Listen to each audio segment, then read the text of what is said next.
कॅन्सलच करायचं होतं, मग तू प्रॉमिस कशाला केलं? गेल्या 1 महिन्यापासून वाट पाहते मी. नेहमी प्रॉमिसेस कर आणि तोड. मला बोलायचंच नाहीये. अगं ऐक ना, खरंच सॉरी यार. आपण नेक्स्ट मंथ जाऊ ना. आणि घरचं काम नसतं तर मी तुझी प्रॉमिस पूर्ण केलीच असते. आणि एक गोष्ट लक्षात ठेव, मी तुला दिलेली कितीतरी प्रॉमिसेस नकळतपणे अपूर्ण राहतील किंवा तुटतील,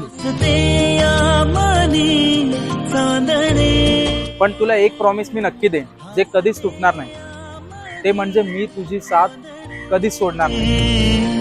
बहरून प्रीत ये अशी गाली पडे खळी जशी साथ तुझी मला हवी जीवनी.